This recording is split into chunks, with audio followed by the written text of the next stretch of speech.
अवतार हुआ है। नंदीश्वर कहते हैं मुनिश्रेष्ठ, शंभु के नारी संदेह भंजक भिक्षु अवतार का वर्णन सुनो। विदर्भ देश में सत्यरथ नाम के राजा थे। बड़े धर्मात्मा, शंकर जी के भक्त, पृथ्वी का बड़े धर्म से पालन करते थे। प्रजा उनको पुत्र के समान प्रिय थी और प्रजा के लिए वो पिता के समान थे। एक समय की बात है कि साल्व देश के राजाओं ने उनकी राजधानी पर आक्रमण कर दिया। दारुण युद्ध हुआ। वो राजा साल्व वंशी क्षत्रियों के द्वारा मारे गए। उनकी पत्नी जो थी महारानी गर्भवती थी। उन्होंने विचार किया कि मैं रुकूंगी तो शत्रुओं के द्वारा मेरा वध कर दिया जाएगा। गर्भवती होते हुए भी भगवान शिव का नाम जपते हुए धीरे धीरे रात्रि में बहुत दूर निकल गए। जब प्रातः काल हुआ, भगवान शिव की कृपा से एक निर्मल सरोवर दिखा। वहीं पर उन्होंने विश्राम किया। एक वृक्ष के नीचे बैठ गईं और उसी समय उन्होंने एक पुत्र को प्रसव किया है। राजकुमार प्रकट हुआ। इनको बहुत प्यास लगी थी। कोई दूसरा वहां पर तो था नहीं। ये पानी पीने के लिए गईं और उस सरोवर में एक मकड़ी थी, मगरमच्छिंद्राही। उसने इनको खा लिया। अब वह सद्या प्रसूत शिशु वृक्ष के नीचे रो रहा है। भगवान शिव को दया आई। वह सन्यासी बन के आए और उसी समय एक ब्राह्मणी आई है। वह भी विधवा थी। उसके पास भी छोटा सा बालक था। उसने देखा कि अनाथ शिशु ये रो रहा है। अभी इसका नाला छेदन भी नहीं हुआ है। इसकी माँ कहाँ गई होगी, ऐसा विचार करने लगी। कोई इसका माता पिता दिखाई नहीं पड़ रहा है। किससे इसके बारे में पूछूं? इसके कुल का भी पता नहीं है। कैसे इसका पालन करूं? ये विचार कर रही थी। उसी समय भक्त वत्सल भगवान शिव भिक्षुक के रूप में आ गए। भिक्षु अवतार हुआ है।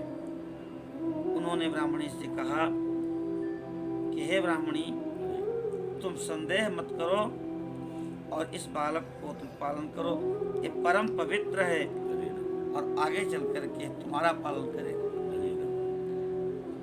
ब्राह्मणी ने कहा कि प्रभु, आप हमारे इष्ट शिव ही पधारे हैं, इसमें संदेह नहीं है। आपकी आज्ञा मान करके हम इसका अवश्य पालन करेंगे। ये कौन है, किसका पुत्र है, आप कौन है, मैं जानना चाहती हूँ। हमको तो लगता है आपकी शिव जी ही हैं और किसी कर्मदोष के कारण यह माता पिता से विहीन है। शिव जी ने कहा, ब्राह्मणी, यह बालक शिव भक्त विदर्भ राज सत्यरथ का पुत्र है। सत्यरथ को साल्व देश के क्षत्रियों ने मार डाला। इसकी माँ महल से भाग के आई। यहाँ उसने जन्म दिया। प्यास से पीड़ित थी। पानी पीने गई और उसको मकर ने, ग्राह ने अपना आहार बना लिया। ब्राह्मणी बोली कि हे प्रभु, क्या कारण है कि इसकी माँ को उस ग्राह ने खा लिया? और सत्यरथ राजा आपके भक्त थे, फिर भी वो परास्त हो गए साल्व देशी क्षत्रियों से और उनको वन वन भटकना पड़ा। वह धर्म के ज्ञाता थे, पृथ्वी का पालन करते थे। शिव जी कहने लगे, लेकिन एक दिन प्रदोष काल में शिव जी का पूजन कर रहे थे। उनके नगर में बहुत जोर से कोलाहल होने लगा।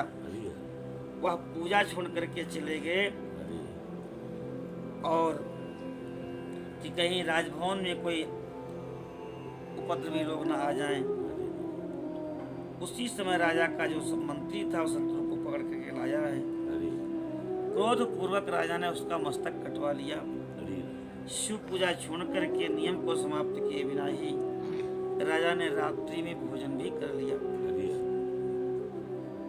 और इस प्रकार से जो राजकुमार था वह भी बिना भोजन किए, बिना पूजन किए ही भोजन करके सो गया। वही विदर्भ राज में राजा हुए और ये जो बालक है ये राजकुमार है।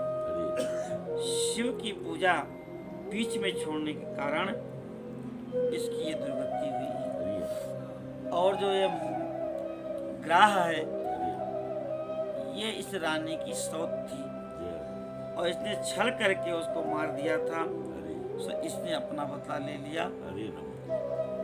जो कुछ भी हमारे साथ घटित होता है बड़े सहज भाव से भगवान का भजन करते हुए उसको स्वीकार करना चाहिए, क्योंकि कहीं न कहीं हमारे ही कर्मों का फल है। यदि हम और उसके बदले में कर्म करेंगे तो कर्म बंधन में हम बंधते जाएंगे, और भगवान का भजन करते हुए स्वीकार कर लेंगे तो मुक्त हो जाएंगे। भगवान शिव ने उस ब्राह्मणी को सब बातें बताई हैं, उसने पालन किया और समय आने पर यज्ञों के संस्कार करा करके भगवान शिव की भक्ति सिखाई है। भगवान शिव के चले जाने पर एक चक्रा नगरी में वो ब्राह्मणी आई है, घर बनाया है, दोनों बालकों को पोषण किया। दोनों बालक बड़े विद्वान हुए हैं। एक दिन वह द्विज कुमार राजकुमार को साथ लिए बिनाही नदी में नहाने चला गया और वहां पर निधि से भरा हुआ, हीरे मोती से भरा हुआ कलश उसको मिला है। और अकस्मात एक गंधर्व कन्या आई है, उसके पिता ने उस राजकुमार के साथ उसका विवाह कर दिया। दोनों सुखपूर्वक रहने लगे हैं। कहते हैं उसका नाम है धर्मगुप्त। देवेश्वर शिव की आराधना करके वह धर्मगुप्त गंधर्व कन्या के साथ विदर्भ देश में गया है और उस राज्य को भी उसने प्राप्त किया है। तो भिक्षुवर शंकर भगवान की जय।